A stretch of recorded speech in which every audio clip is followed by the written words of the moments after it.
Well, here in Florida, kids are going to be back to school before we know it. Maybe you're trying to use these last few weeks to do some cleaning out. Well, stay tuned for this segment because Dr. Lori is back with us.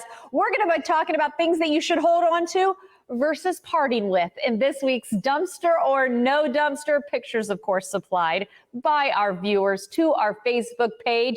$50 is the mark. Dr. Lori, good morning. Good to see you. Good morning. Yeah, it's hard sometimes to pry the favorite toys out of the kids' hands, but in fact, you do want to think about those items and post the pictures to the Tampa Bay Morning Blend Facebook page. I'll take a look at them. They might be considered for the $50. We keep it under $50. We dump it. Dumpster or No Dumpster segment. We do it every Wednesday right here on Morning Blend. You know what, Dr. Lori, every time we talk about this, my mom always jokes that when it came to toys, she made all the wrong decisions. And you can tell she still beats herself up about making wrong decisions when it came to toys. So we are going to help our viewers today. Where are we beginning? Are we beginning with toys or something else today? We're going to start right here with a Huntley furniture cabinet. So typically we wouldn't put our toys in this. This is a china cabinet from the early 1900s, and the style is English. It's called Jacobean Revival. It has interior shelves and wooden drawers. It has something called trumpet legs. You can see the legs are actually in the form of a trumpet, and it's got a decorative molding on the top. It's a nice Renaissance or rounded arch at the top as well, and has one single what's called glazed door. That means that the door has a piece of glass in it. You know what? Despite my personal rule of storage, is it easy to hold on to? Furniture is something that we've talked about in the past. You say furniture can hold its value. I think based on even just what it looks like, let alone all the information you just shared, I'm going to say no dumpster. No Dumpster at $400. While it's not particularly in vogue, people are looking for mid-century modern rather than this particular style. It is a statement piece, and a lot of people do look for these types of things to just have something for conversation in the dining room. Oh, good point. I like that. Oh, good stuff. Again, in furniture, I know when I see furniture, that's exactly where my mind goes, that it does tend to hold value. Hey, Dr. Lori, what about our second item sent in by our viewers at home? This piece is a marble trinket box, and it has a lid. It's from the early 1900s. It has a carved floral decoration. It looks like it's got some condition issues. It actually looks like it's burned on one side. So if you look at this picture, if you look at lower left, you can see where there's been a little bit of damage to that side. Dr. Lori, I shouldn't admit this, but I hold on to the items that I guessed wrong on this show. And I remember not too long ago, one of the items I guessed wrong was something kind of in this category.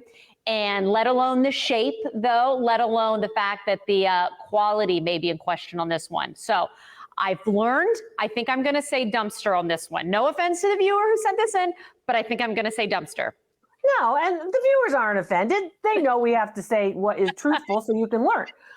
But yes, this is definitely dumpster. This piece is worth about $15 in its current condition. The quality is good. The condition is not so good. Oh, there we go. Okay. Thank you for making that difference there as I was attempting to describe it. But yeah, I remember I guessed something. It was a powder holder was one of the last ones that I guessed incorrectly. And so I was thinking of things in that size and the trinket boxes and things of that nature. I know it kind of depends on quality or condition, as you said a little bit more. And it's also, because it's not in our, I call it the visual vernacular, but it's not in our visual, like we don't use those types of things every day. So we tend to say, oh, is this really something that's going to have significant value? And it has to go with those factors of quality, and also does it relate to history? Does it have some kind of cultural significance? Because we don't use these all the time, we tend to think, oh, well, how could it be all that valuable? But you got to just go ahead and check out those quality factors is what we're looking for. And one more. Oh, how about this? This is an Anson tie tack from the 1950s. It is considered men's costume jewelry. It's gold plated. It has enamel hand painting on it. That's what the red is. And it is a tie tack. Usually these go with matching cufflinks. So it's lonely because we don't see a picture of the cufflinks. Yeah, no cufflinks on this one. Just the tie tack. It's gold plated. made by the Anson Manufacturing Company. And you know what, too, Dr. Lori, you know me, when I see bling and we hear costume jewelry, I'm just conditioned to say no dumpster. We haven't talked about men's jewelry in this department, but you know what? I'm going to say no dumpster as well. I know it's still plated, so that's what's throwing me. Is this going to be another one that I'm going to be kicking myself for?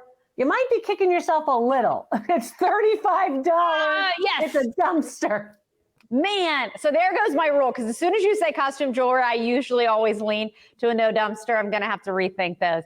Hey, Dr. Lori, this has been another good one. We so appreciate you. We're sharing our Facebook page. That's where you can upload those pictures. Dr. Lori grabs them herself off our Facebook page so that we can play. And we look forward to seeing you next week.